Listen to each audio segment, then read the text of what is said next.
Noticia de última hora.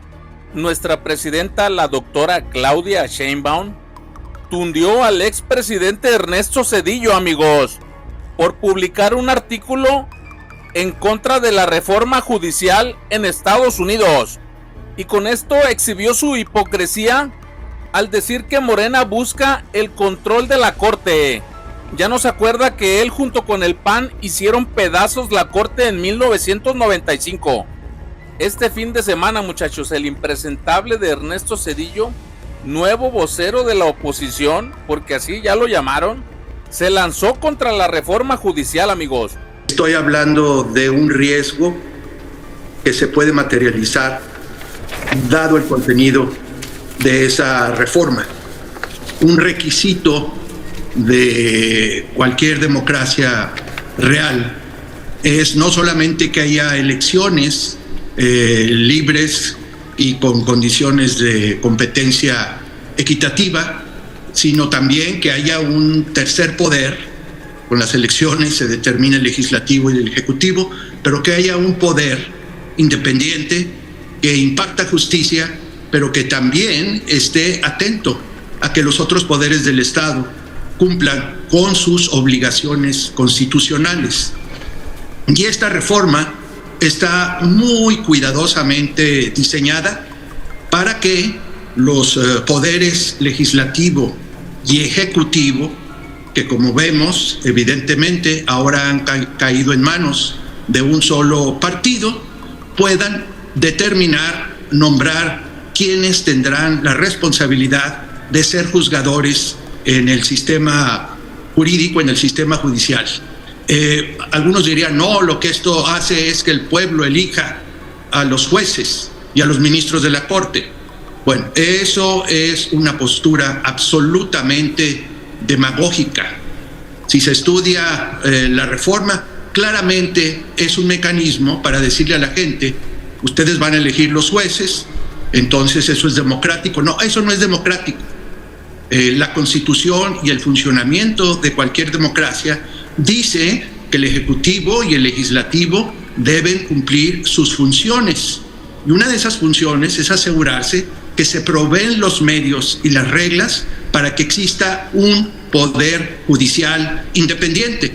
Y una vez que ese poder judicial independiente existe, se le deja actuar. No se le intimida, no se le insulta, no se le amenaza.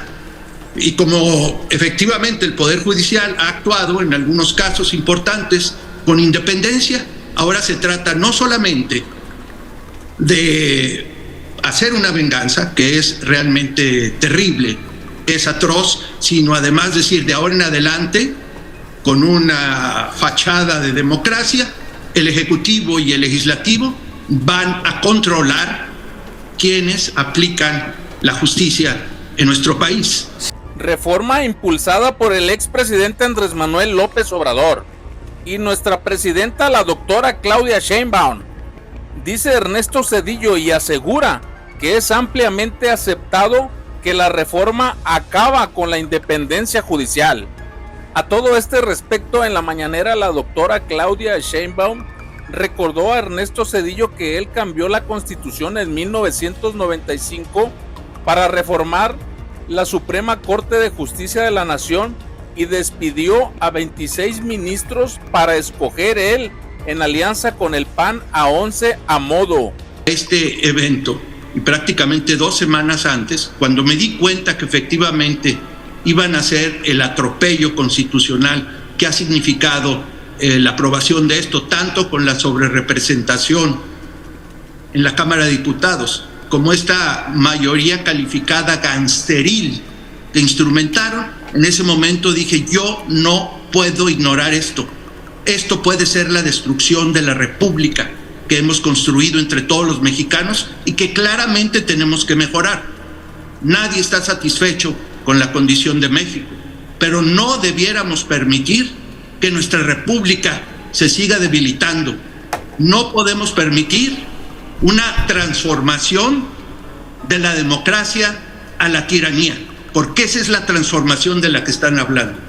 Y como muestra del desdoblamiento de la Corte ante Ernesto Zedillo, La presidenta recordó que con el decreto de Fobaproa, la deuda privada pasó a ser pública, amigos, endeudando al país enormemente. Y cito textual a la doctora: ni siquiera se atrevió Ernesto Zedillo a decir algo sobre el Fobaproa, la mayor estafa a los mexicanos y mexicanas, dijo nuestra presidenta. Protesto guardar y hacer guardar la Constitución política de los Estados Unidos mexicanos. El mandato de Zedillo se inició en medio de una turbulencia que estalló días después de su toma de posesión. Millones de mexicanos perdieron sus ahorros y su patrimonio, como consecuencia de una de las peores crisis económicas de la época moderna.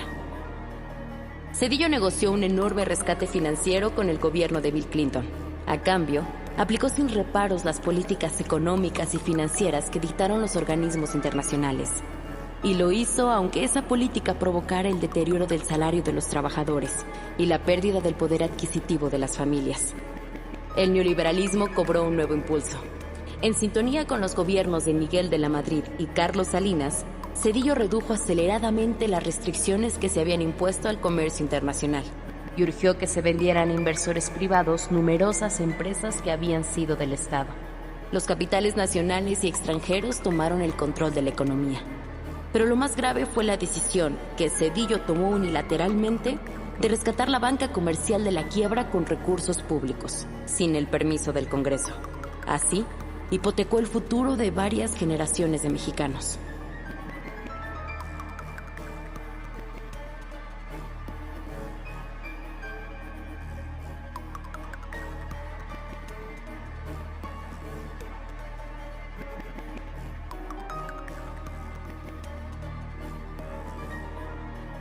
Ernesto Zedillo asumió la presidencia de la República sin una clara vocación política ni una amplia experiencia burocrática. Llegó al poder en medio de un clima enrarecido por la irrupción del Ejército Zapatista de Liberación Nacional. No queremos que los gobiernos, los ejércitos que nos exploten más. Así como por 2 asesinatos. El del candidato presidencial del PRI, Luis Donaldo Colosio, y el del exgobernador de Guerrero, José Francisco Ruiz Massieu. Estaban también los temores de empresarios e inversionistas sobre cómo iba a manejar los desafíos financieros y económicos del país. Les preocupaba que Zedillo había desintegrado al equipo de la Hacienda Pública del gobierno de Salinas, y en especial que no había ratificado a Pedro Aspe como secretario del ramo. Sus miedos tenían sustento. México había reducido velozmente las restricciones que se imponían al comercio internacional, lo que se conoce como liberación comercial. Esto provocó que a finales de 1994 el país tuviera un déficit en cuenta corriente, es decir, un saldo negativo en su cuenta de intercambio de bienes y servicios y otras transacciones con el resto del mundo, de más de 27,000 millones de dólares, lo que significaba un serio endeudamiento con el exterior. Además, se estimaba que el peso estaba sobrevaluado, que se le daba un valor superior al que tenía en realidad, lo que provocaba una constante y secreta fuga de capitales. Activos y dinero salían rápidamente del país. Otro foco de atención era que el gobierno salinista había permitido, al final de su gestión, que los inversionistas cambiaran los CETES o certificados de la Tesorería de la Federación por tesobonos. El gobierno de la República está comprometido con ustedes. A diferencia de los CETES, los tesobonos eran denominados en dólares, lo que era muy atractivo para el inversor, porque si el precio del dólar subía, también aumentaba lo que el gobierno debía pagarle por esos tesobonos. Cuando quería retirar su inversión, también aumentaba lo que el gobierno debía pagarle por esos tesobonos cuando quería retirar su inversión, lo que generó una disminución en el nivel de las reservas. Así se intensificaron las inversiones a corto plazo, que salían del país con jugosas ganancias, dejando el peso en caída libre. Este peligroso cóctel no tardó en explotar.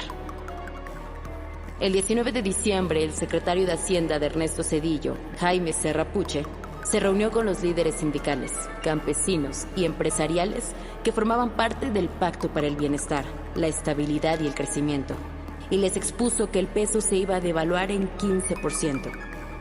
o que quizá dejarían que el valor del peso flotara libremente en el mercado de cambios. Esto quería decir que dejarían que el tipo de cambio del peso se determinara no por las autoridades, sino por la interacción entre la oferta y la demanda, por el libre comercio. El economista estadounidense Paul Krugman señala que, en la devaluación de México, se cometieron 2 errores claros. El primero fue realizar una mini devaluación y luego poner a flotar el peso, lo que motivó mayor especulación. El segundo error consistió en confiar anticipadamente a empresarios, y por ende a sus redes de inversiones, la decisión de devaluar, pues estos tomaron ventaja de la información veraz y privilegiada e iniciaron la escalada contra el peso. Así empezó una vertiginosa salida de capitales, que hizo que las reservas internacionales se redujeran de 12.200 a 3.483 millones de dólares en tan solo un mes. Al día siguiente, el 20 de diciembre, los mexicanos escucharon al secretario Serra Puche informar que el peso ampliaba su banda de flotación un 15%.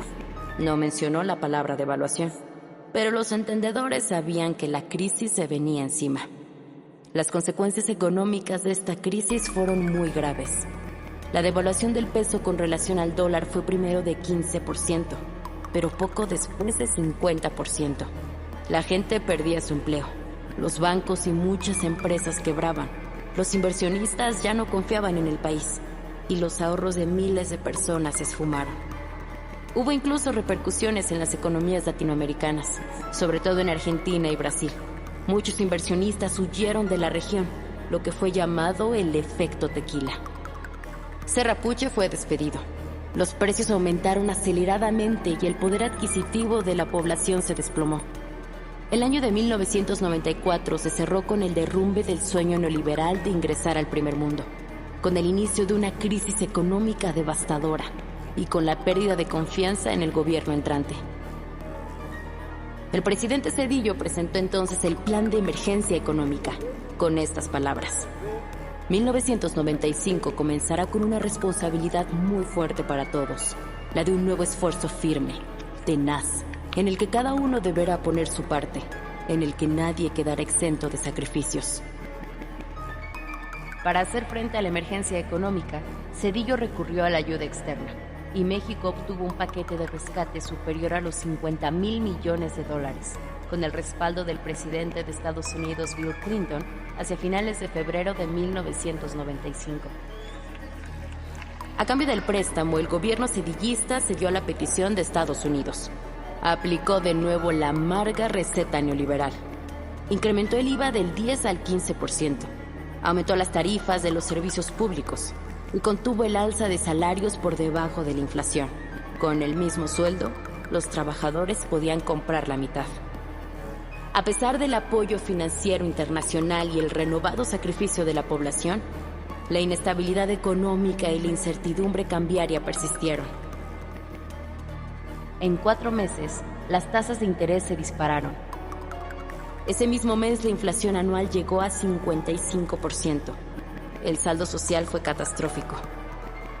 Los hogares más pobres no tuvieron los recursos suficientes para comprar lo más elemental. Cientos de miles de familias perdieron sus ahorros, autos y casas. Miles de micro, pequeñas y medianas empresas cerraron. Se esfumaron millones de empleos. En 1995 la economía cayó 6.2% y la desigualdad social creció aún más. El mismo Zedillo declaró en su primer informe de gobierno: la crisis financiera y económica que emergió a fines de 1994 ha deteriorado severamente los niveles de vida de la población.